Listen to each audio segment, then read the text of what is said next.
अभी जो सिफारती महाज पर कामयाबी हम तो समेट रहे हैं, हम उसका क्रेडिट भी ले रहे हैं, पीस टॉक आगे चलकर क्या रुख इख्तियार करते हैं, दैट्स अनदर डिबेट। लेकिन इस टाइम अमेरिका की कितनी बड़ी कमजोरी है कि ये मुज़ाकरात हो जाएं और जेडी वैंस जो कि खुद को सदारती उम्मीदवार के तौर पर साबित करने जा रहे हैं आगे, और वो आगे जाके इलेक्शन खुद को एज अ प्रेसिडेंट भी देख रहे हैं, उनके लिए कितना इंपॉर्टेंट है कि वो अगर निगोशिएशन टेबल पर ये वॉर को खत्म करके उठे। इस वक्त कमजोरी ज्यादा किसकी है, ईरान की या अमेरिका की? देखिए, मैं सिर्फ एक बात यहां पे आपको बताऊं। पहली जी। बात तो यह है कि प्रेसिडेंट ट्रम्प जंग खत्म कर चुके हैं। वो ये ऐलान कर चुके हैं कि मुझे सारे अहदाफ, सारे टारगेट्स मैंने अचीव कर लिए हैं। पहली तो राइट। ये हम अपने जेब में रखें बात कि वो राइट। जंग का खात्मा कर चुके हैं। वो कह चुके हैं कि हम ये जंग जीत चुके हैं, हमने सारे टारगेट्स खत्म कर दिए हैं, हमने रिजीम खत्म कर दी है, अगली रिजीम जो आई है बहुत अच्छी है, वगैरह वगैरह वगैरह। तो वो अपनी तरफ से यहां से जो भी नतीजा निकला, यानी अब उसको कोई फेस सेविंग उनको चाहिए ना, वो कह चुके हैं कि मैं जीत चुका हूं जंग। ठीक है। अब इशू ये है कि थोड़ी अभी जो खबर आ रही है, क्योंकि हम जाहिर है कि एक तरह से वो लाइव ट्रांसमिशन में है, तो जी। जी। हर पल खबर आती है। दो बातें इसमें, एक तो यह है कि ईरान की तरफ से यह बात की गई है कि जी हमारे जो मुंजमद असासे थे, ये वो असासे थे जब इससे पहले जो 2015 वाला जब एग्रीमेंट उनके साथ हुआ था और वो खत्म हो गया था, तो जो उनके जो पैसे थे वो साउथ कोरिया ने कतर के पास रखवा दिए थे, $7 बिलियन। अच्छा, एक शर्त उनकी तरफ से और आ गई कि जी मुज़ाकरात से पहले $7 बिलियन हमारे जो फ्रोजन थे वो रिलीज कर दिए जाएं। जी। तो वो $7 बिलियन शायद रिलीज कर दिए जाएं आज रात को, किसी वक्त, किसी भी वक्त वो कतर उनको $7 बिलियन, $7 बिलियन उनके रिलीज कर दे। एक बात। इन द दूसरी टर्म जो ऑफ बात है वो ये है कंपनसेशन, कि लेबनान से कोई sir, in the term of compensation या जी असासे जो उनके मुंजमद थे वही पैसे रिलीज करेगा ना, लेकिन अगर उसको एसोसिएट कर दिए इस बात से कि ये आपकी कंपनसेशन के पैसे भी हैं जो कि आप डिमांड कर रहे हैं, ये भी तो पॉसिबिलिटी है। नहीं, वो पैसे कतर के पास, ईरान के पैसे कतर के जी। पास, कतर के बैंक्स में आ गए थे। जी। जी, जी, वो रिलीज होके कतर के बैंक्स में आ गए थे, और इससे पहले कि कतर से वो ईरान में जाते तो पाबंदियां लग गई।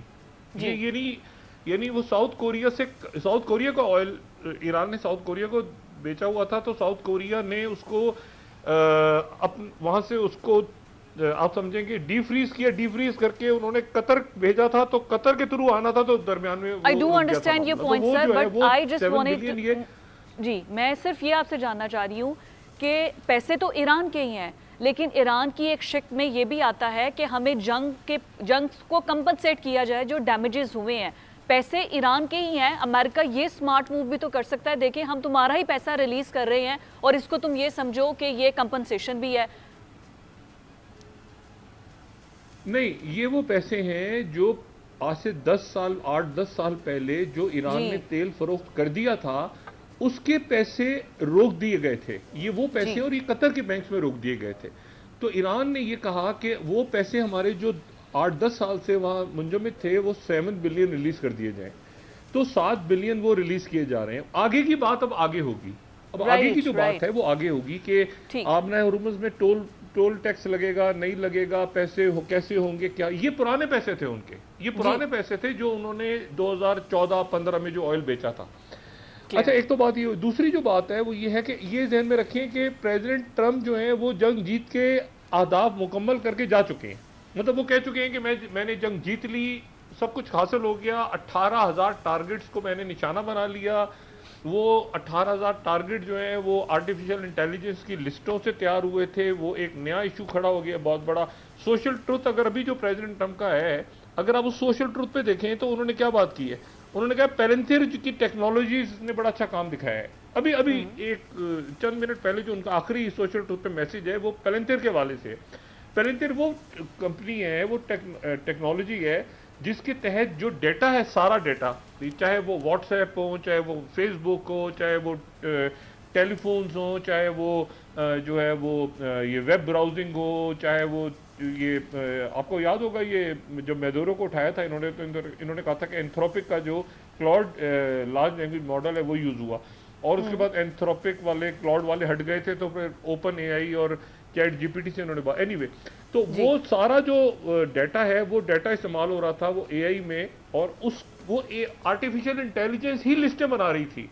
और उसमें 1 to 10 का स्केल रखा हुआ था, यानी 1 to 10 मिसाल के तौर पे मैंने कितनी यूट्यूब में मैंने तिलावत सुनी है, किसी बच्चे ने कोई जो है वो नात सुन ली, किसी ने कुछ सुन ली, उसको पता चला वो 8 कैटेगरी में डाल दिया और मशीन ने खुद ही फैसला किया, उसको निशाना बना के कत्ल कर दिया, शहीद कर दिया।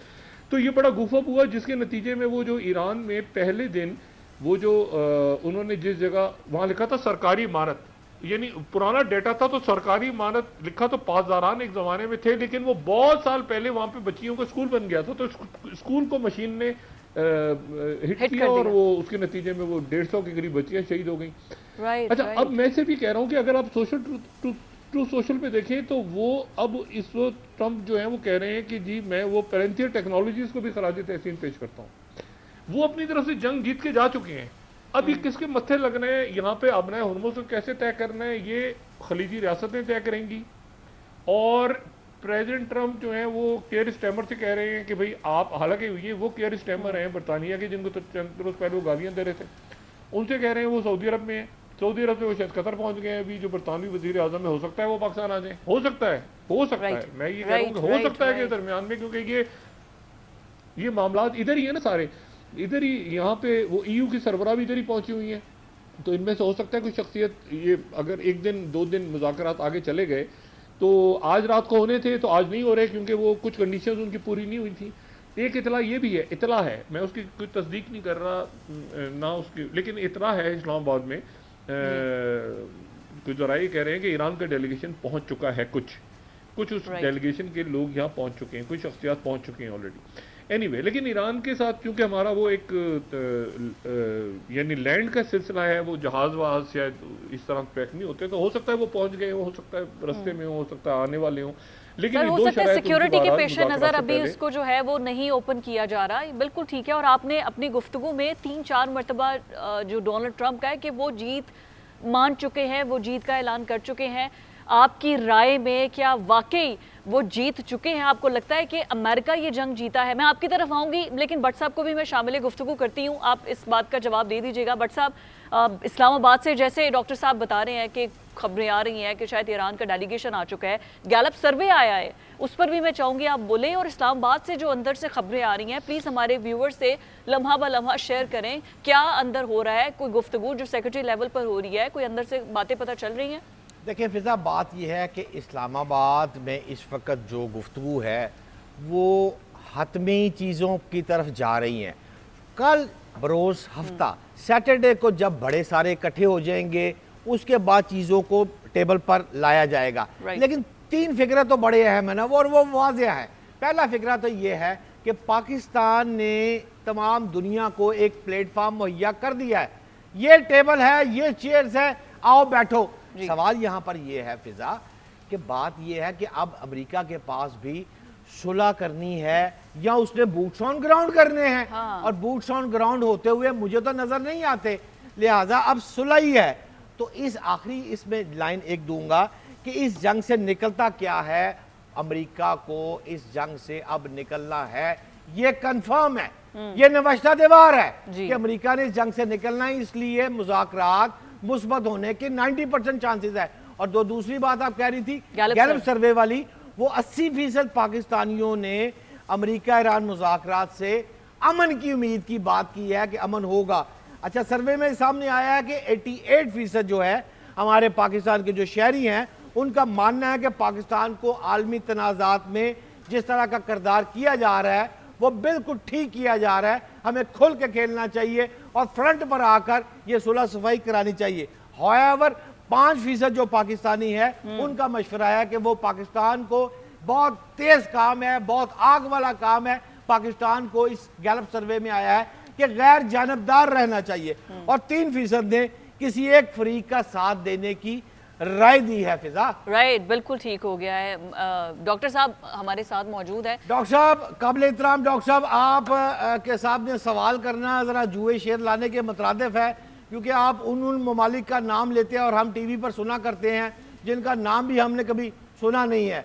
तो आप हमें सिर्फ ये बताएं आज, और इस मौके से फायदा उठाते हुए मैं आपसे ये पूछना चाहता हूं कि अगर ये सुलह खुदा न खास्ता ना हुई तो फिर आप क्या देख रहे हैं डॉक्टर साहब?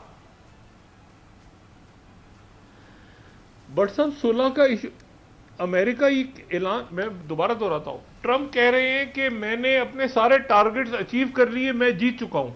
मतलब उन्होंने ऐलान फतह कर दिया, उन्होंने फतह कर लिया तमाम। वो कह रहे हैं मैंने रिजीम को भी खत्म कर दिया, मैंने टारगेट्स को भी खत्म कर दिया, नई जो क्यादत आई है बड़ी जबरदस्त है, सब सब सब खैर हो गई। तो वो अब जो है वो एनरिच यूरेनियम का क्या बना किसी को नहीं पता, बैलिस्टिक मिसाइल का क्या बना किसी को नहीं पता। वो कह रहे हैं रिजीम चेंज मैं जीत चुका, मैंने टारगेट्स अपने सारे अचीव कर लिए हैं और जनाब जिंदाबाद। मतलब उनका ये वो इस वेज में वो मतलब उन अच्छा अब उनको कहीं से सेम पैसेज देना है, क्योंकि ये पीछे जो रौला पड़ा हुआ है कि भी आपने हॉर्मुज बंद है और ये कैसे खुलेगी। वो इत्तेहादी उनके रोते फिर रहे हैं, पहले यूरोप में रोते फिर रहे थे वो कि नेटो को रोज गालियां देते थे वो बिठा के सामने जेलेंस्की के सामने। अब वही सूरत हाल जो नेटो की थी वो यहाँ पे माजरत के साथ हमारे जो बरादर अरब ममालिक है जिन्होंने सारे के सारे अंडे अमेरिका के और नेतन्याहू के टोकरे में डाले हुए थे, वो रो रहे हैं बैठ के कि हमारा क्या बनेगा भाई। तो वो असला भी बेच दिया, उनकी इन्वेस्टमेंट्स भी ले ली उनके, वो अमेरिका कह रहे हैं हम जा रहे हैं भाई। अब यानी अब आप तस्वुर आप जरा अंदाजा लगाएं